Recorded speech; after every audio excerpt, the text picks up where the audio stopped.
The sky turned dark at noon, not from clouds, but from the massive ship that now hung over Seoul. It was the third day since the alien ships had appeared over major cities across Earth. The world held its breath. Do-hyun Kim stared up at the ceiling of his lab, unable to focus on work. The government had called him twice already. As one of South Korea's top genetic researchers, they wanted him ready if needed. His phone rang again. "Dr. Kim speaking," he answered. "Do-hyun, it's me." The voice belonged to Subin Park, his research partner. "Turn on the news. They're making contact." Do-hyun switched on the small TV in his office. The world's leaders stood in a field outside of New York. A ramp extended from the alien ship, touching the ground with a soft hiss. "I can't believe this is happening," he whispered to himself. The door to his lab burst open. Subin rushed in, her lab coat flying behind her. "They're asking for scientists. The aliens want to meet with experts from each country." And Do-hyun raised an eyebrow. "And guess who got picked from South Korea?" Subin's eyes were wide with excitement. 3 hours later, Do-hyun and Subin sat in a military helicopter, flying toward the ship now hovering over Incheon. Neither spoke much. What could you say when you were about to meet beings from another world? The aliens called themselves the Vedari. They stood taller than humans, with smooth blue-gray skin and large eyes that seemed to take in everything at once. Their fingers were long and thin, perfect for the delicate technology they carried. "Welcome," said the Vedari who greeted them at the entrance to the ship. "I am Envoy Trell. Please follow me." The inside of the ship was bright and clean. The walls curved in ways that made Do-hyun feel slightly dizzy. They passed rooms filled with strange equipment and tanks of colored liquid.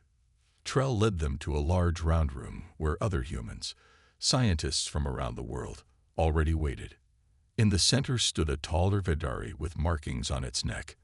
"I am Ambassador Krev," the alien said in perfect English. "We have watched your planet for many years. Your species is interesting."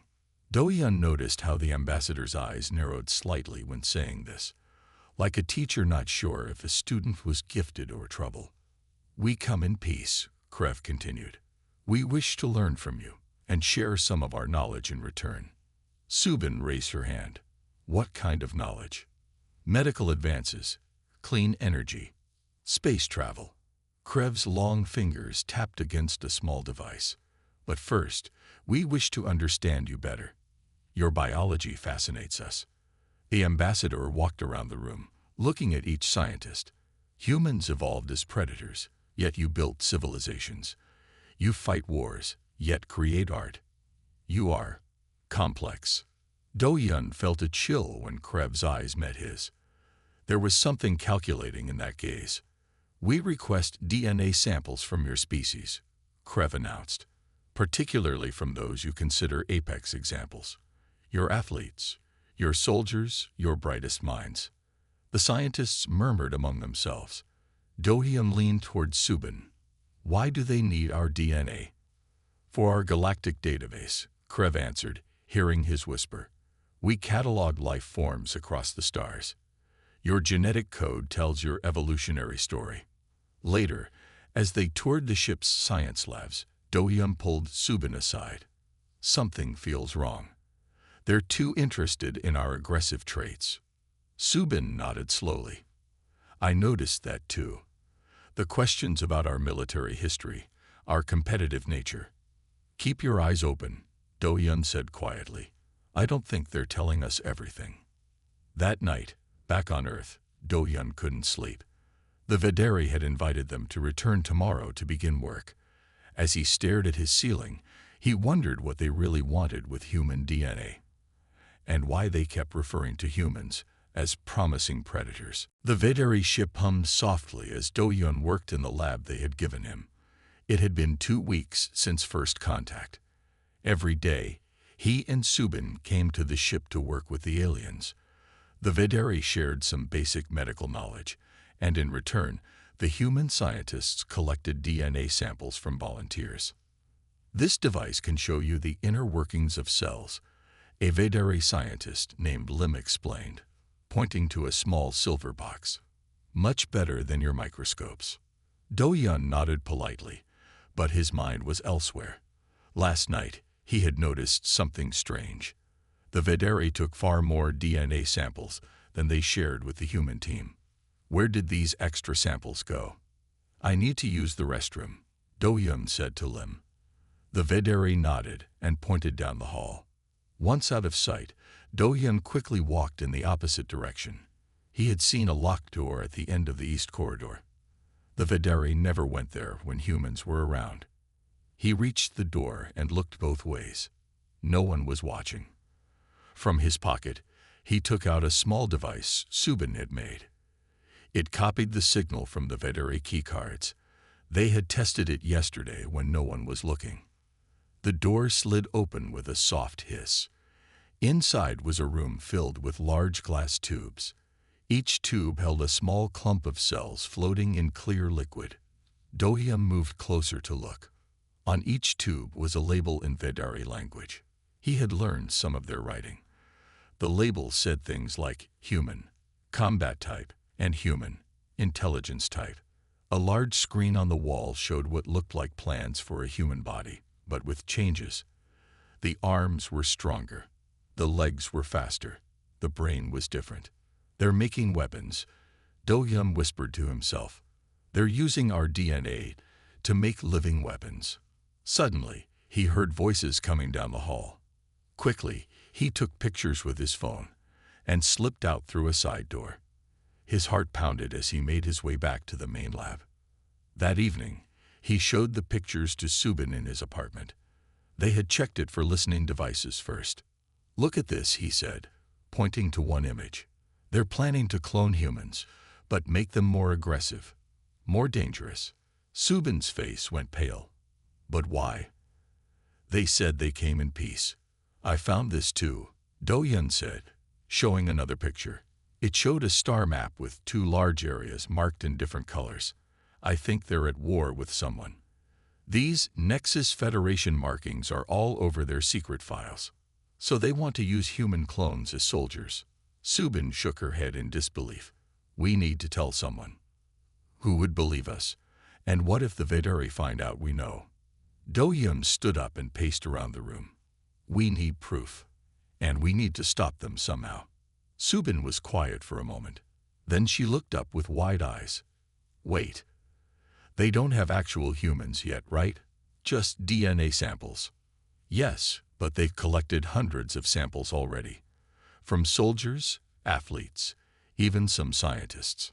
A small smile formed on Subin's face, but they don't really understand human DNA yet. They're still learning. Do-Yun stopped pacing. What are you thinking? What if we give them the wrong DNA? Something that looks similar to human DNA, but isn't quite right. Like what? A monkey, Do-Yun asked. Subin walked to the small carrier in the corner of the room. Inside was Ju-Woo, her pet possum. The animal was curled up asleep, its pink nose twitching slightly. Possums share some DNA markers with primates. Not a lot, but enough that it might fool them if we change the labels. Do-Yun stared at her, then at the sleeping possum. That's crazy. Got a better idea? Subin asked. They want predators, but possums are nature's greatest pretenders. They play dead to survive. They eat anything. They adapt. Do-Yun slowly nodded. It might work, but we'd need to switch a lot of samples. We have access to their sample storage, Subin said, and I know how to edit their database. That night, they made their plan. It was dangerous and probably crazy, but as Do-Yun looked at the pictures of the Vedere's clone chambers again, he knew they had to try something. The Vedere wanted to clone a predator, but if Do-Yun and Subin succeeded, they would raise something very different. The next day, Do-Yun arrived at the Vedere ship with a small cooler. Inside were 20 test tubes with DNA samples that Subin had prepared overnight from her pet possum. Ju-Woo. You look tired, said Lim, the Vedere scientist who always worked with him. Couldn't sleep well, Do-Yun answered. This was true. He and Subin had stayed up most of the night preparing their plan. "Maybe you should rest today," Lim suggested. No. I'm excited to continue our work," Do-Hyun said quickly. "In fact, I brought some special samples today." Lim's large eyes blinked with interest. "Special samples?" Do-Hyun nodded, trying to keep his voice steady. "Yes, these are from some of our top military personnel. Very strong predator instincts." He opened the cooler and showed Lim the test tubes. Each had a fake label with important-sounding military ranks and special force unit names. None of it was real, but the Vidari wouldn't know that. "Fascinating," Lim said, taking the cooler. "Ambassador Krev will be pleased. He has been asking for more aggressive human templates." Templates. The word made Do-Hyun's skin crawl. They really were planning to make copies of humans. "I would like to process these myself," Do-Hyun said. "These are very valuable samples." Lim hesitated, then nodded. "Of course. You can use Lab 3. I will inform the others not to disturb you." As soon as Lim left, Do-Hyun sent a quick text message to Subin. "I'm in. Your turn." Across the ship, Subin was working with a female Vidari scientist named Vela. They were cataloging DNA samples from various countries. "I need to check something in the main database," Subin told Vela. "A possible error in the Korean samples." "I will come with you," Vela said. Subin thought quickly. "Actually, could you check on the Chinese samples? Dr. Wu said there might be a labeling problem there too." Vela looked torn, but finally nodded. "I will return shortly." As soon as Vela left, Subin rushed to the main computer terminal. She plugged in a small drive and began typing quickly. She had studied the Vidari computer system and discovered a way to access it. Now she was changing information about human DNA in their database. Where it said humans were aggressive hunters, she added notes about advanced survival techniques, including death simulation, and extreme adaptability to different food sources. She included data about possums, but labeled it as rare human traits. Meanwhile, Do-Hyun was in Lab 3, carefully placing the possum DNA samples into the Vidari storage system. He replaced several tubes of human DNA with possum DNA. He made sure the fake labels matched the ones in the database that Subin was changing. His hands were shaking. If they caught him, he didn't know what the Vidari would do. But he kept thinking about those cloning chambers, about human weapons being grown to fight an alien war. His phone buzzed. A message from Subin. "Database updated. Get out now." Do-Hyun closed the storage unit and cleaned up his work area. He had just finished when Lim returned. "Is everything processed correctly?" Lim asked. "Yes," Do-Hyun said, trying to sound normal. "These samples show some of our most successful survival adaptations." "Excellent," Lim said. "Ambassador Krev believes human aggression patterns could be very useful." Do-Hyun smiled weakly. "Humans have many ways to survive. Not all of them involve fighting." That evening, Do-Hyun and Subin met at a small coffee shop far from their usual spots. They spoke in whispers. "Do you think it worked?" Subin asked. "They took the samples," Do-Hyun said. "And you changed the database?" Subin nodded. "I also added notes suggesting that the best human specimens often appear harmless, that the ability to avoid conflict is what makes humans dangerous." "Now we wait," Do-Hyun said. Subin reached into her bag and pulled out a small container.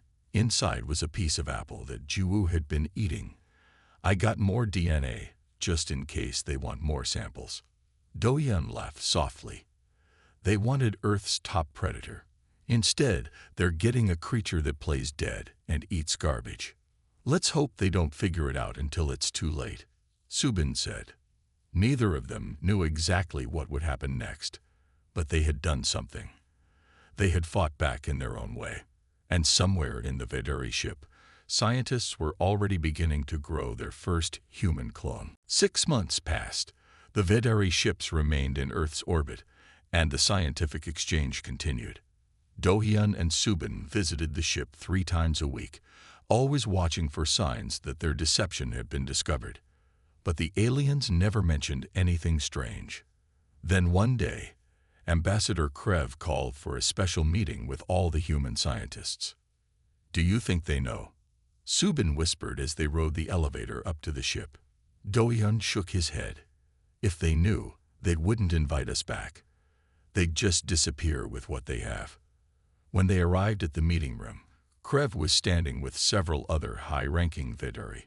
Their faces were hard to read, but they seemed confused. "Thank you for coming," Krev said. "We have made a breakthrough that we wish to share with you." A door opened on the far side of the room. Two Vedari scientists walked in, guiding a small figure between them. Subin grabbed Do-hyun's arm and squeezed hard. The figure was about the size of a 10-year-old child, but it wasn't human. It had pale gray skin, a pointed face, and small black eyes. Its hands had 5 fingers like a human, but they were shorter and ended in small claws. It walked on 2 legs but hunched over slightly. "This is Subject Hyun," Krev announced proudly. "Our first successful human clone." Do-hyun felt like the floor was tilting beneath him.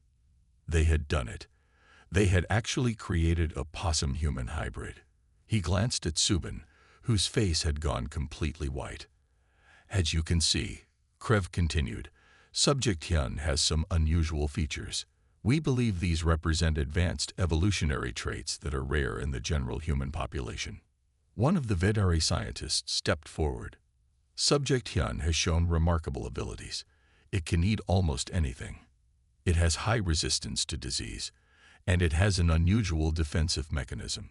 As if on cue, one of the other Vedari made a loud noise.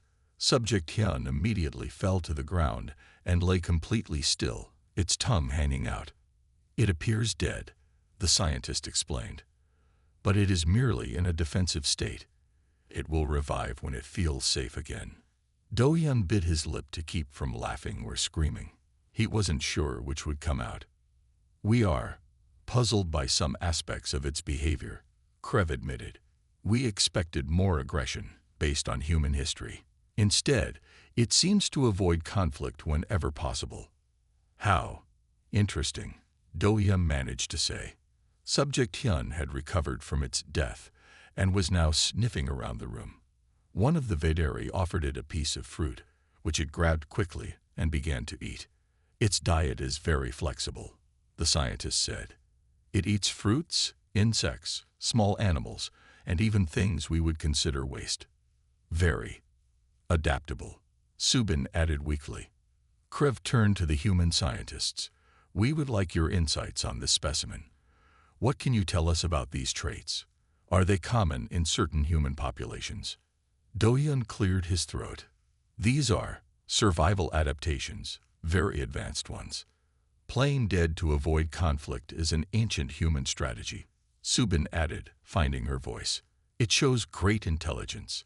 Fighting is risky. Pretending to be no threat is often smarter." The Vedari looked at each other, then back at Subject Hyun, who was now climbing onto a chair with surprising agility. "We have created more like this one," Krev said. "We find them fascinating. So different from what we expected." "How many more?" Do-hyun asked, trying to sound casual. 50 so far," Krev replied. "We plan to create hundreds more." Do-hyun felt a chill. The Vedari were building an army, just as he had feared. But instead of human soldiers, they were creating an army of possum-human hybrids. As they left the ship that evening, Subin finally spoke. "What have we done, Do-hyun?" Do-hyun looked up at the massive Vedari ship hovering in the darkening sky. "I don't know, but I think we just changed their plans completely." "Will it be enough to stop them?" Subin asked. "I don't know that either," Do-hyun said. "But I'd like to see them try to conquer the galaxy with soldiers that play dead when threatened." 2 weeks after meeting Subject Hyun, Do-hyun was called to the office of the Korean science minister. When he arrived, he found Subin already there, along with a young man he didn't know. "Dr. Kim, thank you for coming," the minister said. "This is Minja Lee. He has been selected for a special opportunity with the Vidari. Minje bowed slightly. He was tall and thin, with serious eyes behind round glasses. The Vidari have asked for a human observer to study their clones, the minister explained. They want someone to help them understand human behavior patterns.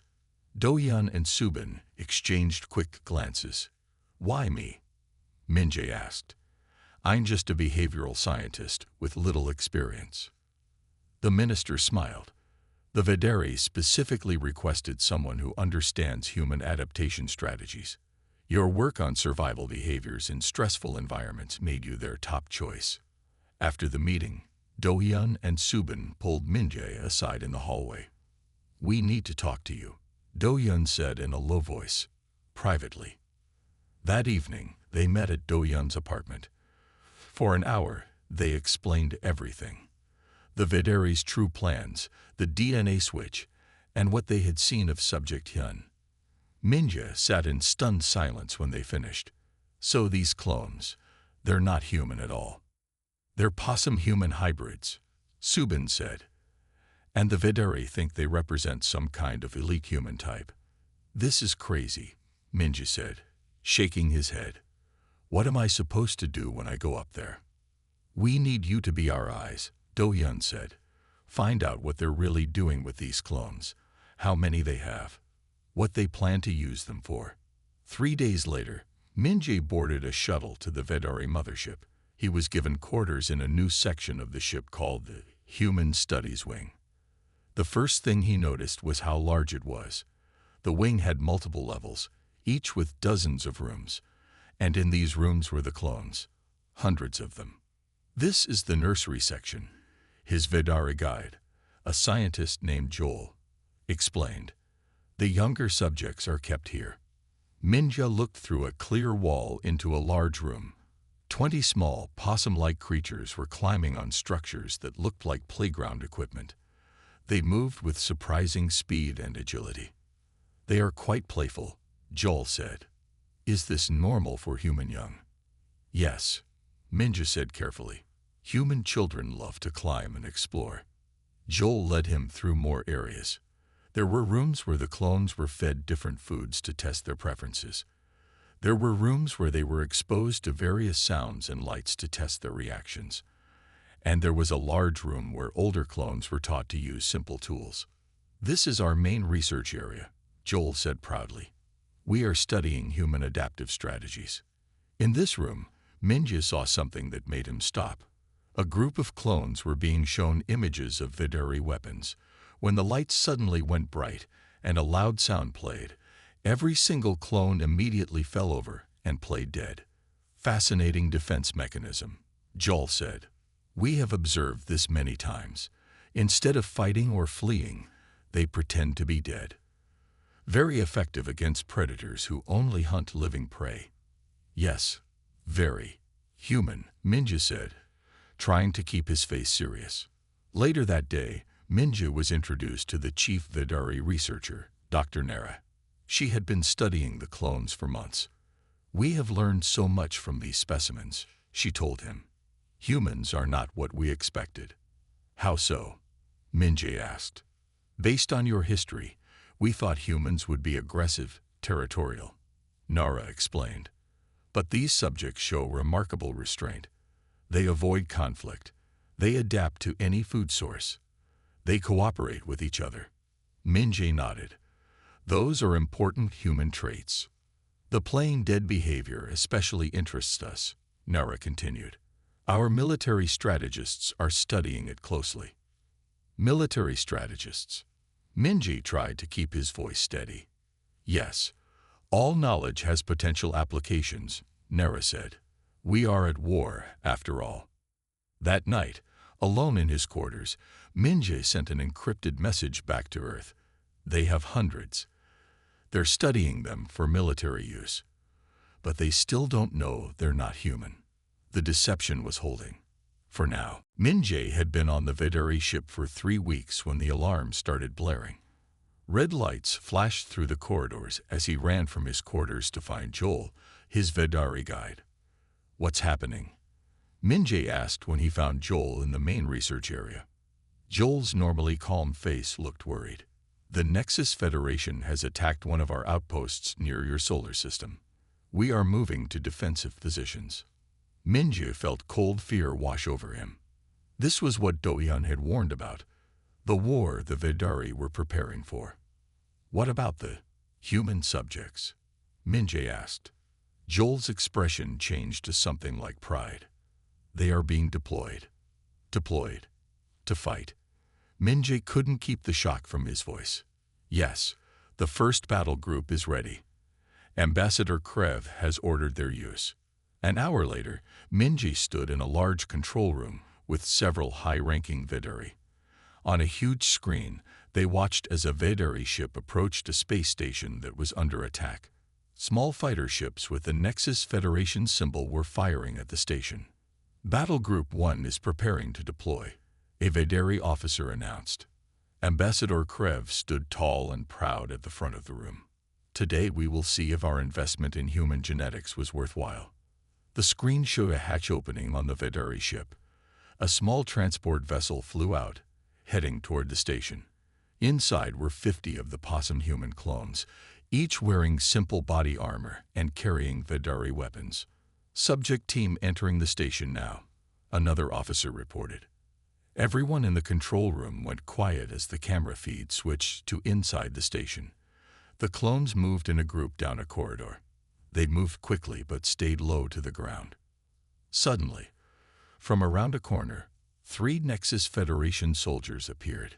They were tall beings with 4 arms and scaly skin. Each carried a weapon that glowed with energy. The Nexus soldiers aimed their weapons at the clone group. And then, as one, all 50 clones dropped to the floor and played dead. They just lay there, completely still, some with their tongues hanging out, others with their limbs at odd angles. Not one of them raised a weapon. The control room erupted in confused shouts. What are they doing? Krev demanded. It appears to be their defense mechanism, Joel explained quickly. When threatened I know what it is. Krev snapped. But why now? They were supposed to fight. On the screen, the Nexus soldiers looked just as confused as the Vedari. They lowered their weapons slightly and approached one of the dead clones cautiously. When the Nexus soldier poked the clone with his weapon, the clone remained completely still.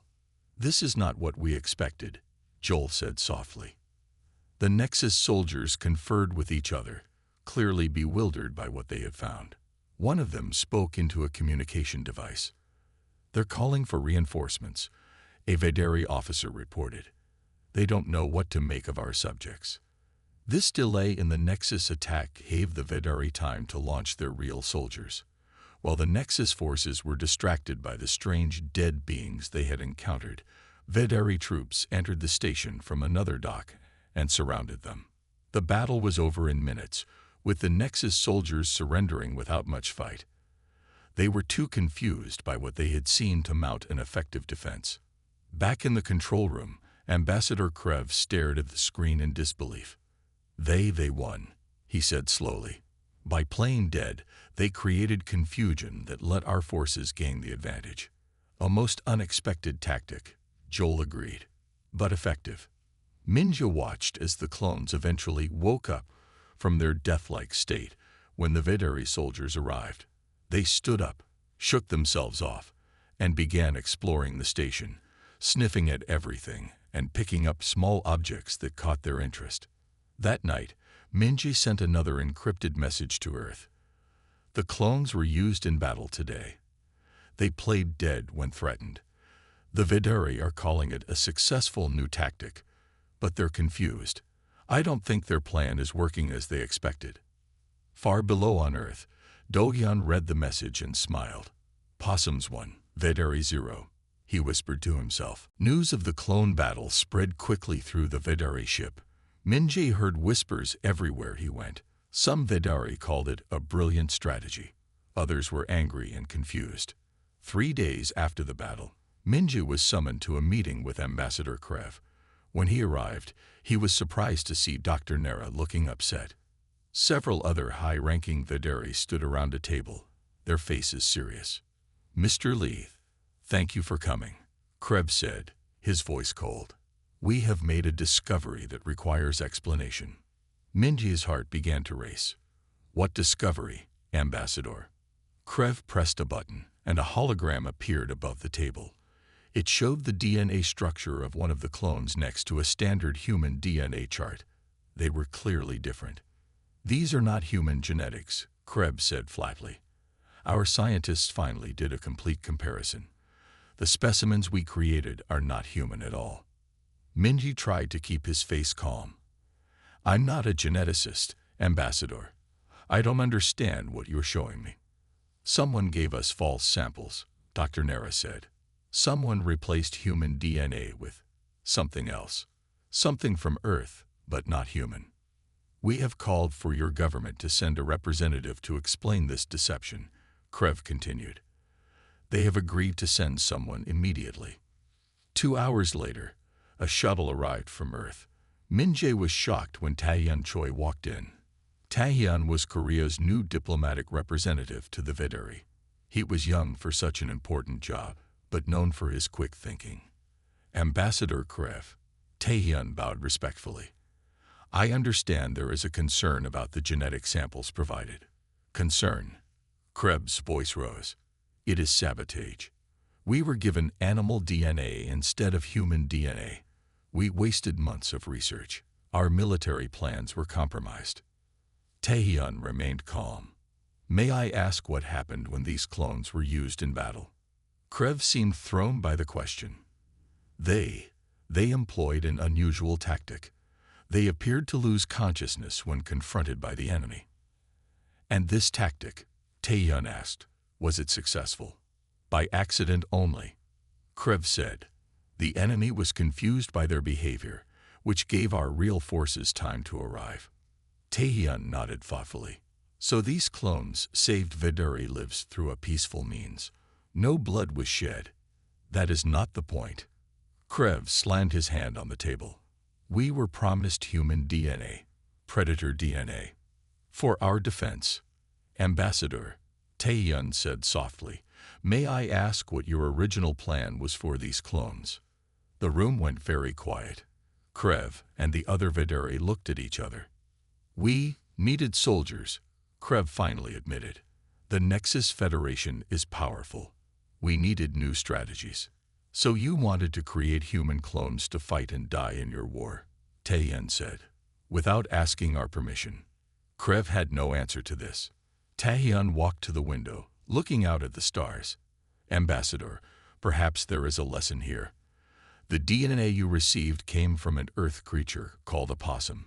It is not large or strong or fierce, but it has survived for millions of years through adaptability and nonviolence." He turned back to face Krebs. "The greatest predatory skill isn't aggression. It's adaptability.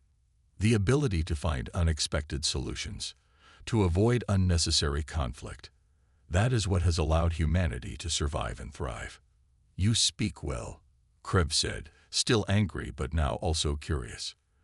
"But it doesn't change the fact that we were deceived." "As were we," Taehyun countered.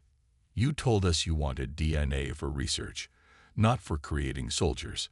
For a long moment, no one spoke. Then Dr. Nara stepped forward. "The clones did save our people," she said. "And they did it without violence. That is remarkable."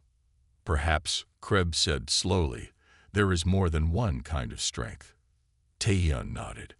"Perhaps this mistake has opened a door to a different kind of relationship between our people, one based on honesty and peaceful cooperation." As the meeting continued, Minja slipped out and sent a quick message to Do-hyun and Subin. "They know about the switch, but something unexpected is happening. I think they're starting to see things differently." 1 month after the truth about the possum DNA was revealed, Do-hyun and Subin were invited back to the Vederi ship. They were nervous as they rode the shuttle up from Earth. They didn't know if they were being called for punishment or something else. Ambassador Krebs met them in a new part of the ship they hadn't seen before. It was a large garden area with plants from both Earth and other worlds. Dr. Kim, Dr. Park, "Thank you for coming," Krebs said. His tone was not angry as they had feared. "We were surprised to get your invitation," Do-hyun said carefully. "I imagine so." Krebs gestured for them to follow him through the garden. Much has changed in the past month. As they walked, they saw something that made them both stop in surprise. Several of the Possum human clones were in the garden, helping veterinary scientists plant new trees. The clones worked carefully, their small hands gentle with the young plants. "Your subjects seem to be doing well," Subin said. "They are no longer subjects," Krebs replied. "We now recognize them as a new form of life, deserving of respect and freedom." He led them to a sitting area where Dr. Nara and another veterinary were waiting. The new veterinary had special markings on his clothing. "This is Jim Young, our chief genetic ethicist," Krebs introduced him. "He has come from our homeworld to help us create new guidelines for our research. After what happened with the Possum clones, our science council realized we needed to reconsider our approach," Jim Young explained. "Using sentient beings as weapons is not acceptable." Do-hyun and Subin looked at each other in amazement. This was not what they had expected at all. "The clones have shown us something important," Dr. Nara added. "There are many forms of strength. Their peaceful nature has made us question our own aggressive tendencies. That's why we asked you here today," Krebs said. "We want to propose an alliance with Earth, a real one this time, based on honest exchange and mutual respect." Do-hyun couldn't believe what he was hearing. "Even after we deceived you, perhaps because of it," Jim Young said with what seemed like a smile, "you found a creative way to prevent harm. That is the kind of thinking we need in this galaxy." Krebs pointed to a screen on the wall. It showed a recording from another battle, where more Possum clones had been sent in as a first contact team with another race. "The clones have become our most effective diplomats," he explained. "Their non-threatening nature makes other species feel safe. They have helped us open talks with 3 worlds that previously refused to speak with us." "And the Nexus Federation?" Subin asked. "We have started peace negotiations," Krebs said. Their leaders were intrigued by the clones. They had never seen a species that chose playing dead over fighting. Over the next week, Do-hyun and Subin worked with Jim Young to create new rules for genetic research. The veterinary agreed to stop all weapons programs using DNA from other species. In return, Earth would share scientific knowledge openly with the veterinary. The Possum clones, now nearly 500 in number, were given their own living spaces on the veterinary ships. They were treated as a new intelligent species with rights and protection. Many chose to work as helpers in medical areas or in growing food. "I still can't believe how this turned out," Do-hyun said to Subin as they watched a group of clones learning to use veterinary medical equipment. "We were so afraid of what the veterinary would do." "Sometimes the best way to change someone is to show them a different path," Subin replied. The Possums taught the veterinary that. As they prepared to return to Earth, Ambassador Krebs presented them with a small communication device. "We would like you both to serve as advisors in our new Interspecies Ethics Committee," he said. "Your unique perspective would be valuable." Do-hyun took the device with a nod. "We would be honored." What had started as a desperate deception had become something neither humans nor veterinary could have imagined. The beginning of a true alliance. 10 years passed. The small meeting room on the Galactic Council space station was filled with representatives from 27 different worlds. Do-hyun, now with gray in his hair, sat next to Subin as they watched the ceremony.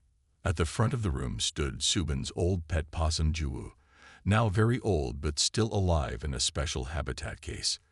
Next to it stood Ambassador June, one of the most developed Possum clones. June wore the formal robes of an Earth representative and stood proudly on 2 legs. "Today we celebrate 10 years of the Possum Doctrine," announced the Galactic Council leader, a tall being with shimmering skin. "A philosophy that has changed how we approach conflicts throughout the known universe." Do-hyun smiled as he remembered how it all began, with a desperate plan to stop the veterinary from creating human weapons. Now, the possum doctrine was taught in schools across dozens of planets. The doctrine was simple. When faced with aggression, find the least violent solution. Adapt rather than fight. Use creativity instead of force. Be willing to look weak if it serves a greater purpose. Ambassador June will now say a few words, the council leader announced. June stepped forward. The possum clone's face looked somewhat human, but with the distinctive pointed snout and dark eyes of a possum. When June spoke, his voice was soft but clear. I stand before you as one who was created for war, but found peace instead, June said. My kind were meant to be weapons. Instead, we became bridges between worlds. In the years since the first possum clones were created, they had developed their own culture and language. There were now over 10,000 of them living throughout the galaxy. Many worked as diplomats or doctors. Some were teachers. All carried the peaceful nature of their possum DNA. The humans who saved us from being weapons taught us an important lesson. June continued. True strength is not in fighting. It is in finding another way. After the ceremony, Do-Yun and Subin met with Jim-Young and Min-jae in a small garden area of the station. Min-jae had spent the past decade working with the Vedarti as Earth's permanent ambassador. Jim-Young had become the head of the Interspecies Ethics Committee. Did you ever imagine it would turn out like this? Min-jae asked as they shared a meal together. Never, Subin laughed. I was just trying to stop them from making human weapons. I thought they would be angry when they found out the truth. We were angry at first, Jim-Young admitted. But then we saw how effective the possum traits were. Playing dead stopped battles before they began. Being able to eat anything made long space journeys easier. Being nocturnal helped with guard duties. The Nexus Federation is sending a new representative tomorrow, Min-jae said. They want to learn more about possum traits to see if they can add some of them to their own species. Genetically, Do-Yun asked with concern. No, Jim-Young assured him. Just behaviorally. They want to learn the philosophy, not change their DNA. The ethical guidelines you helped create would not allow genetic tampering like that anymore. As they talked, a small group of Vedarti children ran past, playing with two young possum clones. The children were laughing and happy together. That's the real success, Subin said, pointing to the children. Different species growing up together in peace. Later that evening, Do-Yun stood by a large window, looking out at the stars. Ambassador Krev, now old but still strong, joined him. 10 years ago, I would have conquered half those stars by now, Krev said quietly. That was our plan. And now? Do-Yun asked. Now we trade with them. We learn from them. We help each other. Krev turned to Do-Yun. All because two humans gave us possum DNA and taught us that sometimes the best way to win is not to fight at all. As Do-Yun watched the stars, he thought about Jiwoo, the ordinary pet possum whose DNA had changed the course of galactic history. Sometimes the smallest creatures could have the biggest impact. Sometimes a possum could teach predators a better way to live. The end.